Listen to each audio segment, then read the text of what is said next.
Hey guys, welcome back to the channel. So today we got another shop talk video, and today's topic is going to be blind quoting.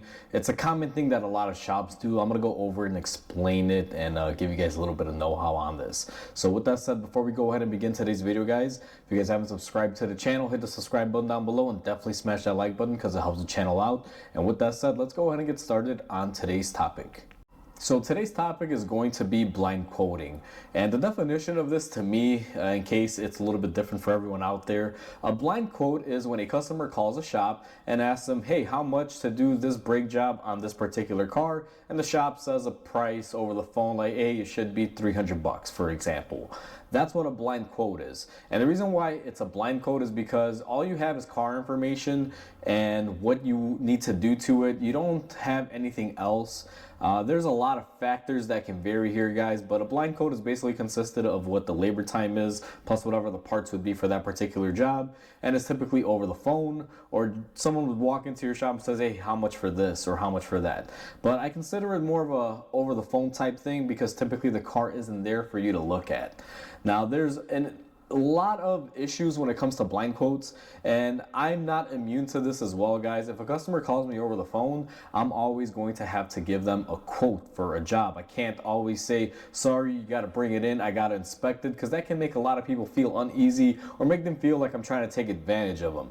So what I always do when I have to do a blind quote is if someone calls me and says I got a 07 Honda Accord, I need to do front brakes, I'll add my labor times per Mitchell guide, I'll add my rotors and my pads at whatever prices they're selling, and make a whole total ticket and give a customer a full total based on that information. And after I give them that price, I also tell them, just to let you know, this price is not 100% accurate. I'd have to look at the condition of the car. It could change. It may possibly cost more if the car needs a little bit more work. Let's say a frozen brake caliper pin, that'll add a couple bucks to labor and add a couple bucks to parts, because you may need a couple parts and you need to spend more time to remedy that issue in order to fix the brakes up correctly. It's not really quoted in a standard brake time procedure. If you typically look up most labor times for brakes, for example, it'll just quote you on what it takes to replace the pads and the rotor. It doesn't have any extra time on there for releasing frozen pins or anything of that nature. Now, I'm not gonna go extreme and let's say charge a customer more because I gotta clean off more rust. But when it comes to a brake job, if I'm doing a standard brake job and I quoted them and I got a frozen caliper pin, that automatically tells me I'm gonna need a boot kit because those boots are probably gonna be broken. That's why water got in there, seizing up the pin. And there's also gonna be some cost for labor because it's gonna take me some time to extract it. I'm gonna probably have to use my oxyacetylene torch, which is materials that are used.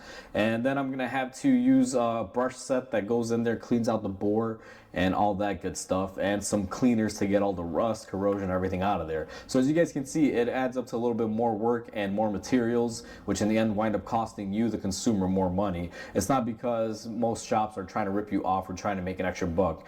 It's just that certain labor times only warrant a job going perfectly smooth. It doesn't warrant a job going a little sideways and you having to do a little extra. So those extras are always, having to be added on afterwards.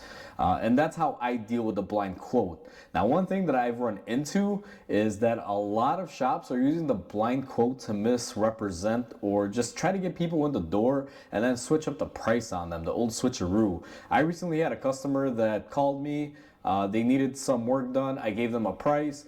And they flat out told me like, wow, that sounds kind of expensive. We just got another quote from another shop and, it was much cheaper. And I told them, they're probably just underquoting it to get you in the shop.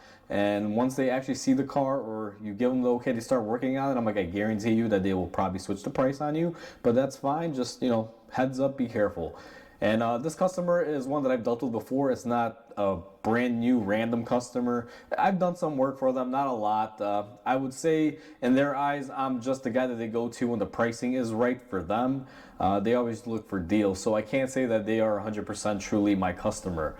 They pretty much float and use me whenever they need my services, but if they can find cheaper, they typically will go cheaper. Just, to give you a little bit of information on them. And Anyway, they called me and they're like, okay, you know what, we're gonna go with the other shop. I'm like, okay, perfectly fine. Just like I said, be careful. They could do the old switcheroo. They're like, all right, thank you, this and that.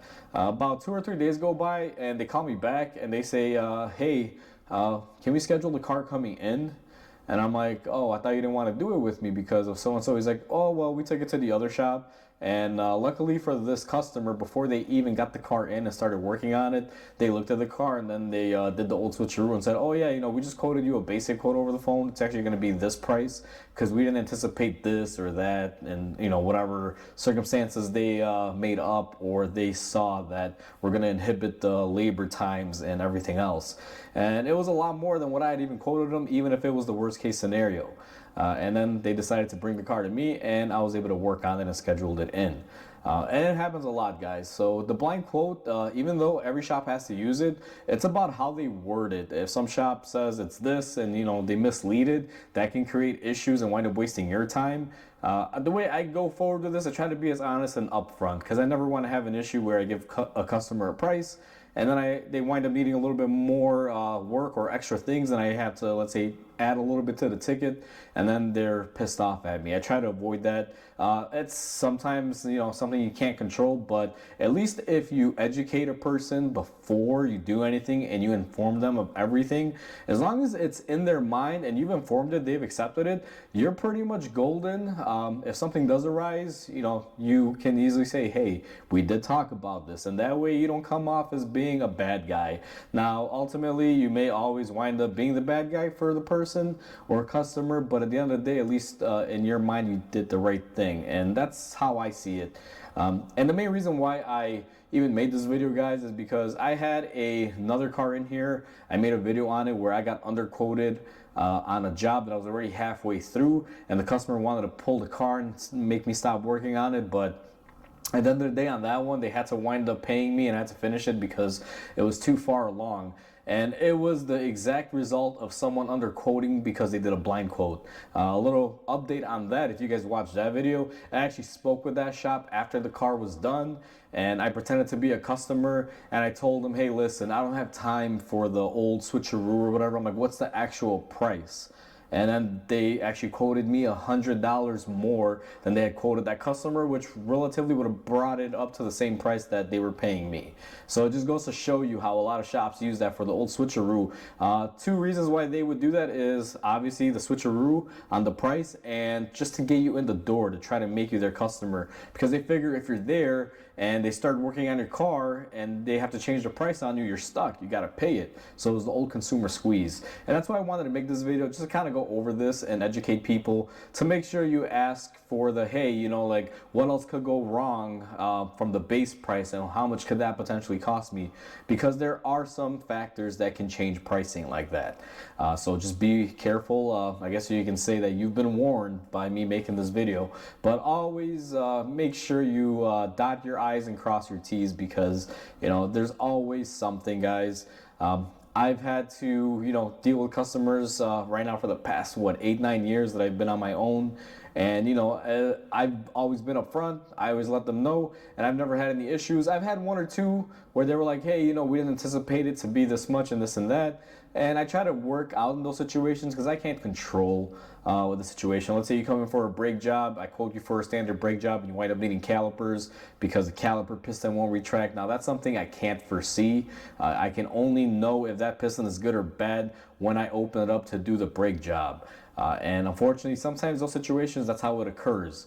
But you got to do your best with the situation, work with your customers, and hopefully they work with you. And so far, it's been pretty good. I can't complain. All of my customers are really good with me. They understand where I come from, and I always make sure to get them as much information as I can prior to anything.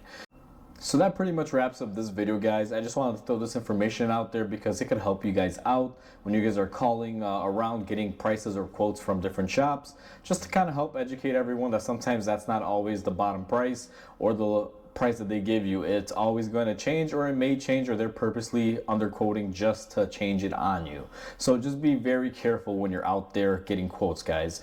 So Hopefully you guys enjoyed this video. Please comment, like, and subscribe because it definitely helps the channel grow, and I would love to hear you guys' thoughts on this topic or hear any stories that you guys may have gone through with something like this. And with that said, I hope you guys have a wonderful day, and I'll catch you guys on the next video.